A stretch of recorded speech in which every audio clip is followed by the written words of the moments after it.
Hey moms, it's Laura Ollinger. Welcome to the Positively Healthy Mom podcast. Because there's no manual for the hardest job in the world.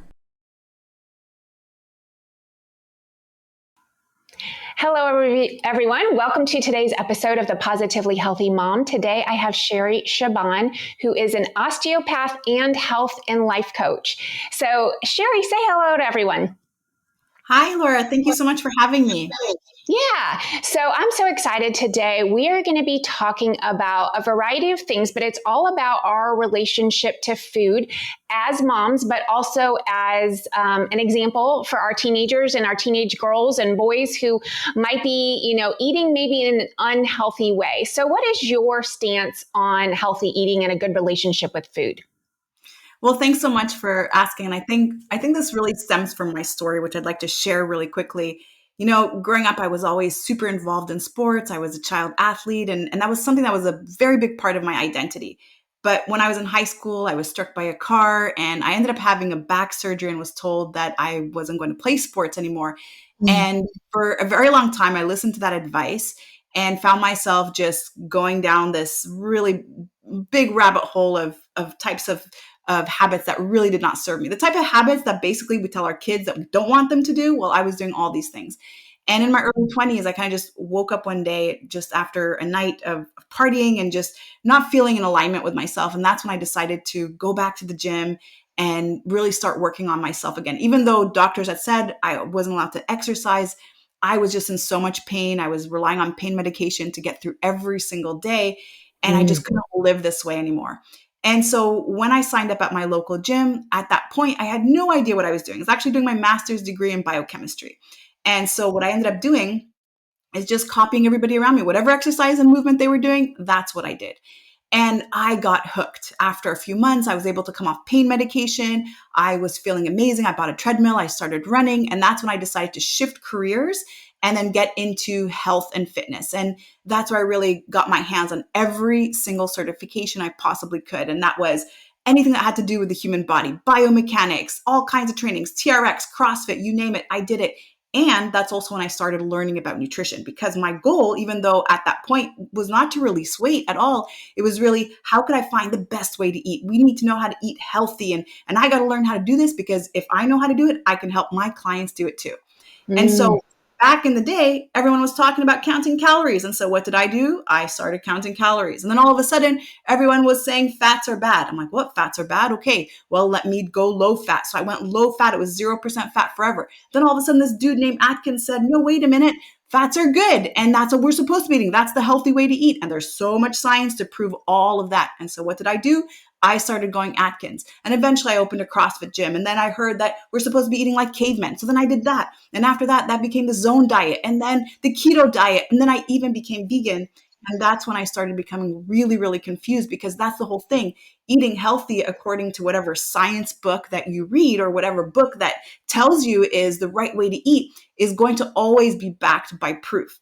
And the problem with that is that when we start to eat this way, we start to polarize foods. And depending on whatever diet you are on, there's going to be certain foods that are good or certain foods that are bad. And that's what polarity is. You're making this list of foods that are good and this other list that are bad. And now what we do is we start associating emotions with these foods. So if I'm eating carbohydrates and I just got off the keto diet, I feel super guilty because carbohydrates are bad and they're going to kill me because they're linked to all of these diseases and all these problems.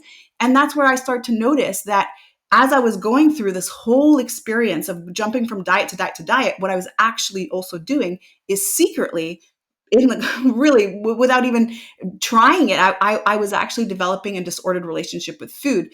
And I started to experience binge eating. And what I realized is that a lot of clients too that I was working with, those who were struggling with their weight the longest, or who were dieting for the longest time, were also struggling with food. So even though you put them on a meal plan and they would release weight after, say, 6 weeks, you'd notice that then they would also start to get a little bit out of control around food, because that cheat night suddenly becomes a cheat weekend.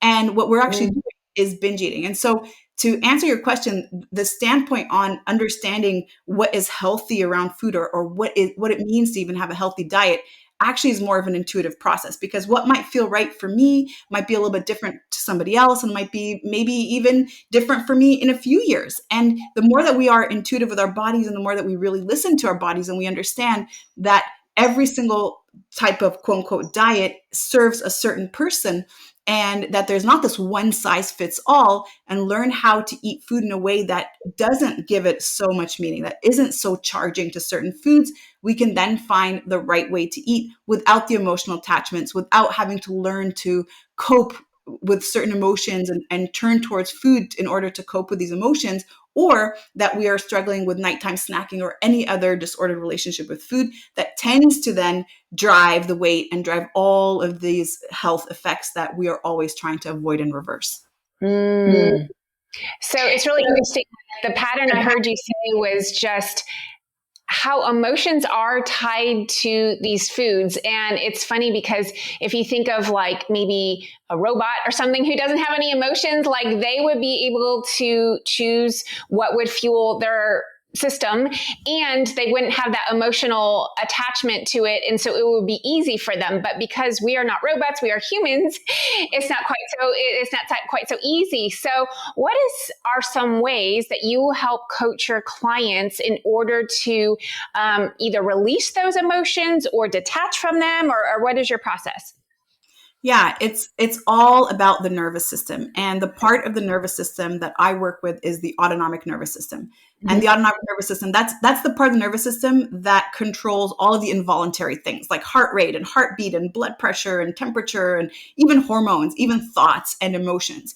And depending on which nervous system state you're in, it will drive the hormones, it'll drive the blood pressure, but it'll also drive the thoughts and the emotions. And so the two parts of the autonomic nervous system are sympathetic nervous state, which we've all heard of as maybe fight or flight or freeze.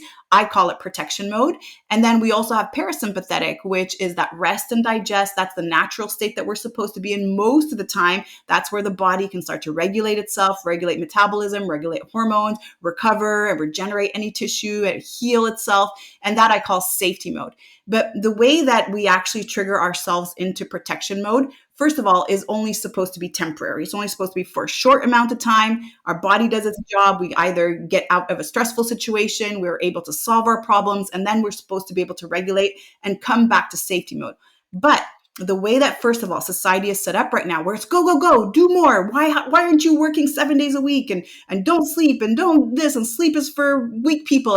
And the way that we've actually started to believe all this. And then even when we notice how our kids, for example, are also living this lifestyle. I've got 2 teenage girls myself, and they start school very early in the morning. At the end of the day, they go to sports, and then they come back and do homework. And then on the weekends, they've got other sports and activities, and it is nonstop. And we're also conditioning them to the go, go, go. So that's one way that we kick in protection mode. But other ways also could be from trauma. And trauma could be, of course, sexual, or it could be physical, or it could be emotional. It could be living with someone who's narcissistic. You're in that type of toxic environment all the time, constantly triggering protection mode, constantly in that need to survive, to protect, to do something to save yourself. And then, of course, another form of trauma that we don't oftentimes talk about is food scarcity. Food scarcity is actually a form of trauma. Food scarcity could be real. So as in, I grew up, mom could barely put food on the table. I went to bed hungry often. Or it could also be imposed food scarcity, which I call diet. Dieting is an imposed food scarcity. When we restrict ourselves, we again turn on that nervous system response. That's why, Laura, we're so afraid of food, and we're so afraid of gaining weight, and we're so afraid of getting big, and we're so afraid of how we look, and we shame ourselves and we hate ourselves through that process. That is another way that we actually kick in that nervous system state. And when we're in that nervous system state, a couple things happen in the body. First thing, metabolism has to slow down. Why? Because the body's job is right now to conserve energy. When we're in that need for survival, she or he who has the most stored body fat is going to survive the longest. And the other thing that happens is we turn that reptilian part of the brain on. There's this inclination for binging that we all actually have, that we're able to turn on when we are in prolonged state of protection mode. And that's where now we see the cravings. We see the sugar cravings. We see that need to maybe turn towards food when we have certain emotions such as loneliness or boredom or stress, or maybe even when we're sad or or even when we're angry, or even when we have joy, we turn to food to cope with those emotions. And so we can also nighttime snack. We can start to see that we have, again, this need to feel a little bit out of congruency with what we're wanting to eat and then what we end up eating. And so instead of really focusing on stop eating this and don't eat that, and this has high omega-3 and all these things, and again, repolarizing food, what we actually do is talk about how can we regulate the nervous system? How can I start to work on thoughts and emotions? Because when we're in protection mode, all of our thoughts are always on worst case scenarios. They're projected into the future, things that bring us uncertainty, anxiety, fear, doubt, all of this, helplessness. And then we're also projected on events that have happened in the past, which bring up those feelings of regret or remorse or of something that is lost maybe. So a lot of sadness and maybe even depression. And when we regulate the nervous system so that we know how every single time we trigger this, we can control thoughts, control emotions to bring it back into safety mode, the cravings are gone. All of a sudden, the self-sabotaging behavior is gone. And today I'm talking about food. And I just want to say that food is one vehicle, but alcohol could be another vehicle, and cannabis can be another vehicle. Over shopping could be another vehicle. And so can actually watching porn or having, let's say, extramarital sexual events, things like that. All of these are coping mechanisms that really stem from a dysregulated nervous system. And so the goal then is to really work on the internal environment. And because one thing I always share and teach is our outer environment, our physical body, is a direct reflection of what's going on inside. And so by understanding how to stay more centered in emotions, more centered around choices, then all of a sudden things start to be more in our control than out. Wow. That was amazing and a lot, and such a great explanation, and gives an understanding to either our own behaviors or our teenagers' behaviors. So we wonder why sometimes they do things, right? In fact, we wonder that a lot. And we're like, why the heck did they do this? And there's a good chance that it's because they're dysregulated, right? They're out, they're not in that. So when I talk about, you and I are talking about the same thing, but the autonomic nervous system being the on or off kind of, I almost say it's like the gas pedal or the brake of the car, right? And it's like when you're very dysregulated, it's kind of like if you were to drive your car and be like gas brake, brake. It's like a total waste of energy, and it's really damaging to your car because your car is designed to go nice and easy, gas or brake, right? Not this kind of switching back and forth. And so when you're very dysregulated and your body doesn't know what to do, it kind of gets out of control. And an illustration I like to use is from the polyvagal theory, which is, it sounds fancy, but it's very, very easy. It's just like green is calm and relaxed. That's that parasympathetic nervous system where maybe we're going to relax and go to sleep. But it's also the time that we socially connect. It's when we feel empathy. It's when we feel kind of love and belonging, like those positive feelings. And that is when we are the most regulated. And then you go up into the yellow zone, which is kind of like warning, just like a stoplight. And that's when we're like a little bit anxious or we're a little bit stressed and we're kind of starting to get into that fight or flight feelings. And then the very top of, this chart is red, where that's where we start to shut down. And that's when we start to feel really sad or very depressed. And that's when, because the yellow is so overwhelming that our body has to go somewhere. And so it can either go down to green or up to red and kind of shut down. And so what I'm picturing here when you describe this dysregulated state and the sympathetic nervous system being like really amped up is, sorry, my dog is moving the camera, is the yellow is just kind of like, but on overdrive, right? That anxious, overwhelmed state, and we don't know how to get ourselves back down into the green. And even if we were able to, then we would better able to make the choices that are in alignment, right? I think this is what I'm hearing you say, with what our vision is, right? We have these goals and we have a vision of like, this is what we should eat. And then there's the what we actually eat. And those two lists are not always matching. In fact, they probably aren't most of the time. And on top of that, not only as moms are we that way, but our teenagers, like bringing it back to the teenagers, are even more dysregulated because A, they don't have that prefrontal cortex fully developed to help them regulate, but B, their lives are very stressful and they don't have the coping skills set in place. They haven't learned a lot of these skills to be able to. And so what do you do with that? Like, right? Like, we can explain this to our clients, we can teach it to our clients. And I know things I do with my clients to help bring them back down into a balanced state. But what are some things that you do? So good, so good. And these are things we can do with clients, and these are also things we can do with our kids. And even as teenagers, they're beginning to sit in their body. They're beginning to connect with their body. They're beginning to really sit into who they are. And so one thing that we can always do is bring it back to the body, because the body keeps the score. And you may have already heard this, and it's a very, very powerful statement. But all emotions and all these things that I shared with you, traumas, or even just stimulating that sympathetic nervous state, all of that is energy. And it all is sitting somewhere in the body. And so one thing that we can all do, and maybe if you're listening in, this could be a little technique that you can try on yourself.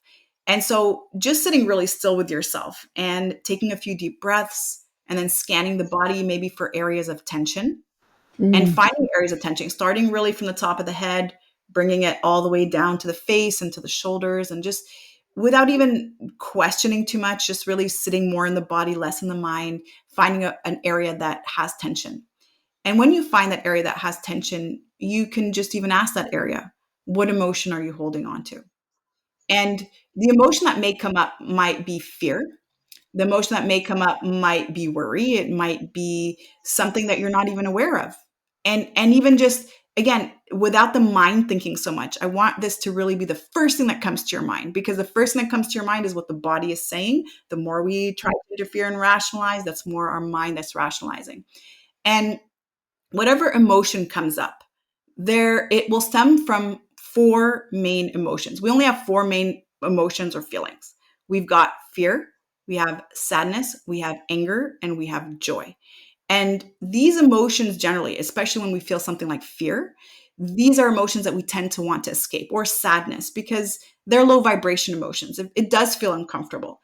And we've actually conditioned ourselves that anytime we feel these emotions, that we need to escape them because they're going to harm us in some way.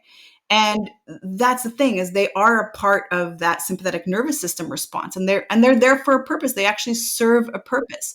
So, for example, let's say you're scanning the body and you find jealousy. Okay, what is my emotion? Jealousy. Why? Because someone just got the job title that I wanted, and I didn't get it today.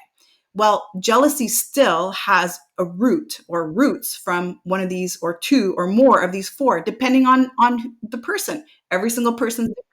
Jealousy for me might be anger and fear. Jealousy for someone else might be maybe sadness and fear. So what is it for you?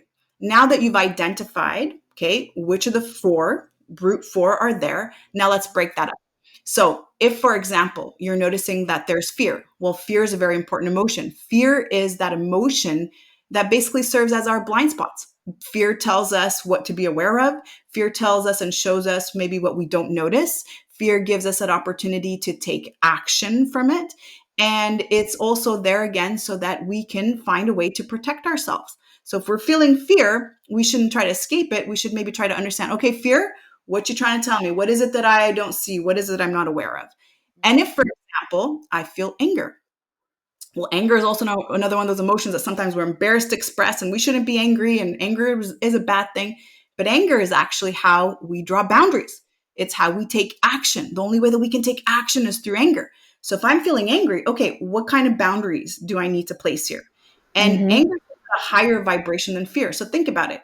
If, let's say, I was in the woods and a bear came out and it was attacking my kids, I'd first be afraid. And then if I were to take action to protect my kids, I would need anger to take action. So it's actually a very useful emotion. Again, part of that protection mode.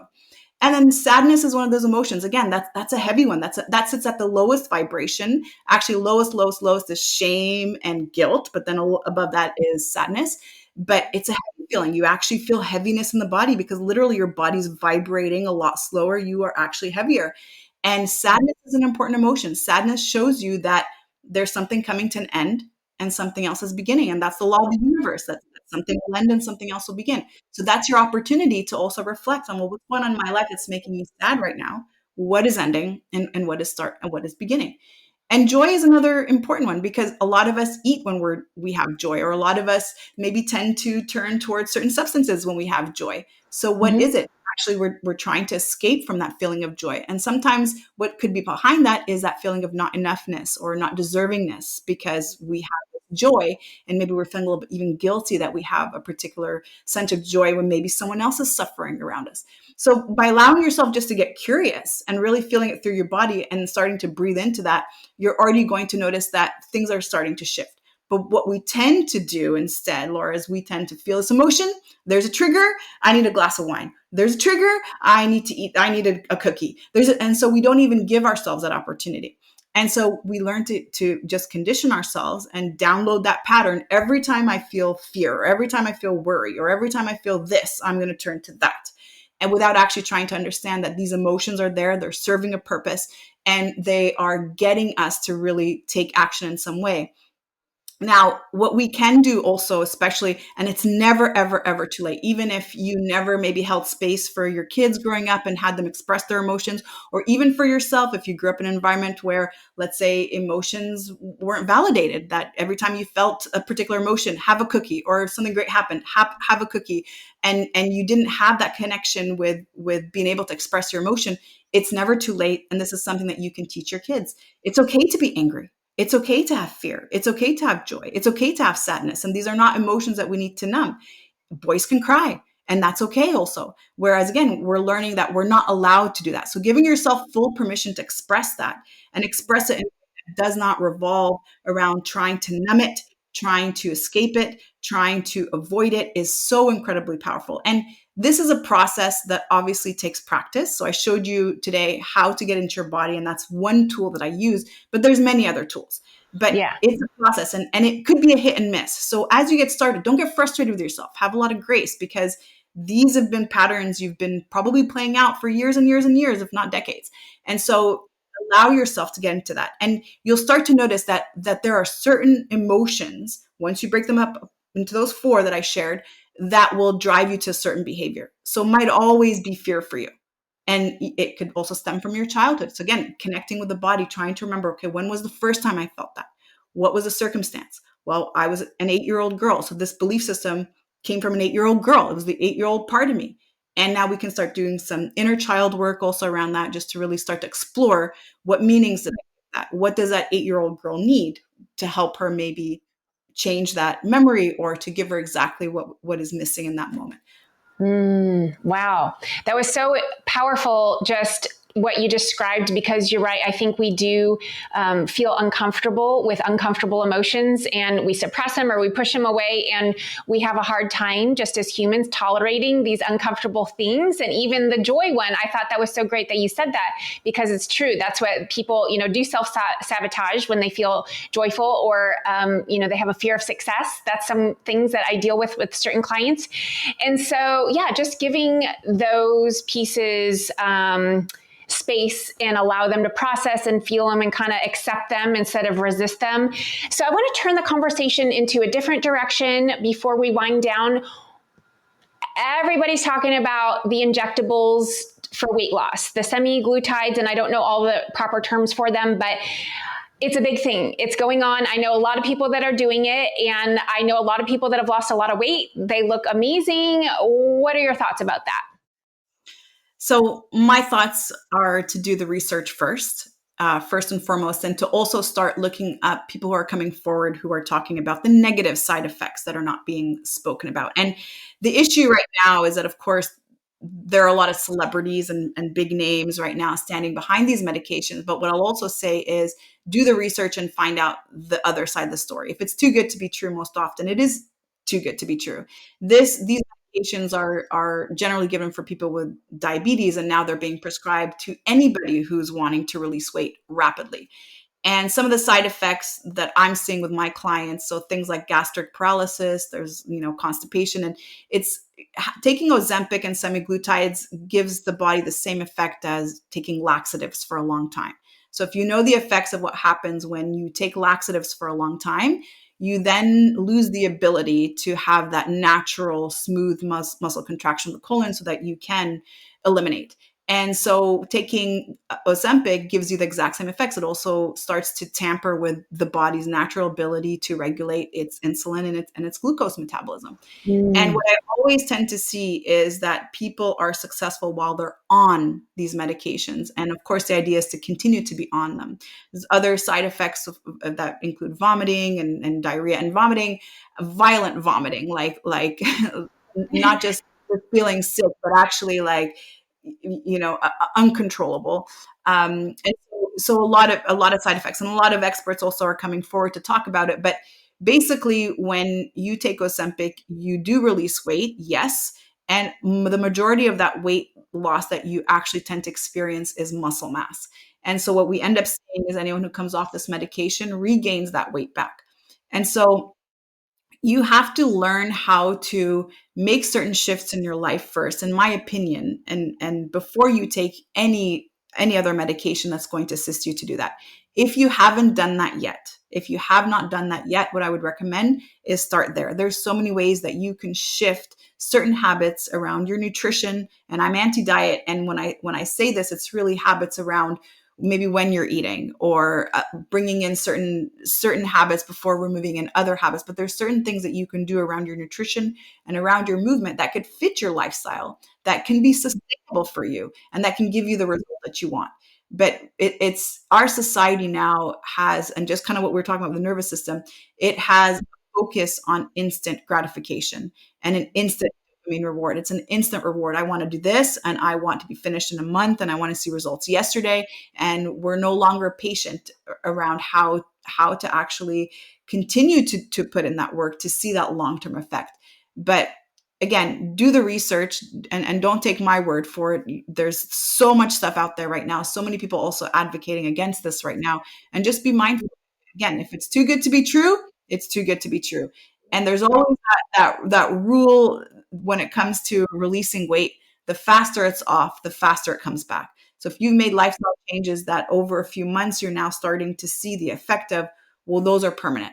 But if you make certain changes around your diet that have given you instant and fast results very, very quickly, then it's just as fast to come back to. Yeah, that's, wow. Yeah, that's great. The other part that, I'm not sure a lot of people are putting a lot of focus or energy into what I think of as the brain health. So, exercise. I don't know if you're familiar with Dr. Daniel Amen. I'm certified through him, and he's a big, very well-known psychiatrist who does brain scans, and he talks about how exercise is the WD-40 of the brain, for the brain. So you're really keeping your brain healthy, and when you exercise, and when you don't exercise, your brain actually loses mass, and it loses lots of things, and it doesn't have what it needs to really be, a lot of us moms at some point have had brain fog. A lot of times it's like either after we've had the babies, or we're really stressed out and we're really tired, or at any point, we've all kind of had it at one point or another. And in order to eliminate brain fog, to have great brain function, to have healthy thoughts and feelings like we're talking about, in order to have that prefrontal cortex, everything working properly, we need the good diet, we need the good exercise, we need the good stress management, we need good sleep. Like all those modifiable lifestyle factors are not just about weight and looks and appearance, but it's actually about you being your best self. Being able to think clearly is like, I can't think of anything I wouldn't want to give up more, like my ability to think clearly. So good. Yeah. So well said. 100%. Yeah. And that's the thing too, is, we misunderstand that word diet, right? Or even just that focus on wellness, and diet most often times for us is what we're eating, what we're consuming through our mouth. But diet is exactly all the things that you just said, Laura. My diet is the air I breathe. It's the people I hang out with. It's what I watch on TV. It's the books I read. It's the conversations I'm sitting in. And it's all of that that's changing my body's chemistry, that's triggering the nervous system. All of that is my diet. And once you start to look at things differently in that way, and especially when you start to live in a way where everything is about an energetic exchange. Everything is about, okay, how is this going to trigger my nervous system? And how is it going to really impact my body? Instead of, how is this going to help me lose weight? And is this going to help me gain weight? And so instead of that being the exchange of currency, what if it's now, well, what's that going to do to my hormones? What is that going to do to my nervous system? And sleep is one of those important things that is oftentimes overlooked, just like movement, and when I say movement, I'm not talking about high intensity interval training. I'm really talking about just walking, just getting outside and connecting with nature, which is something, again, that we do less and less of. Well, not just as we age, but even just seeing our kids now. All my kids have cell phones and they've got iPads and and we didn't have that growing up. We played with boxes and we played in parks, and it was very different. So even just remembering how simple that can be, just even incorporating that movement into our lifestyle, even that is just part of our diet. Yeah, that's great. Well, this has been an amazing conversation. Is there anything that you feel like is extremely important that maybe we didn't cover, but that would just add to a mom's understanding of her nervous system or her teenager's nervous system as far as that regulation, that emotional regulation and the relationship with food? Well, so many things that we can add, but I think I would like to leave it off with just breath work and breathing. And this is, again, just part of what we were talking about before, breath being a part of diet. How we breathe is very much, again, dependent on which nervous system state we're in. So imagine, somebody jumps in the room and you're like, and you get startled, and all of a sudden you're breathing through your chest, and everything in the day is stressful, and you're just, come on, kids, late, and everything is always up here in your chest. You're in protection mode. And a really, really quick way to regulate nervous system is just by changing breath. And one thing that we can do, all of us sitting here, putting one hand on the chest, one hand on the belly, taking deep breaths where as we inhale, we expand first through the belly button, and then lastly through the top of the chest. And as we exhale, releasing the top of the chest and then the belly button last, and just really doing those deep belly breathing and taking a moment in our days. And again, as busy moms are trying to work and keep the house clean and make sure dinner's there and the kids are well served, and oh my God, they're teenagers and their teenage problems. Like, I could tell you, I can relate with those. It's so important to make that time, and it takes a couple of minutes. And we don't do it. We always think that we don't have time. We don't do it. And we make time for everyone else. We make time for our kids. That's non-negotiable.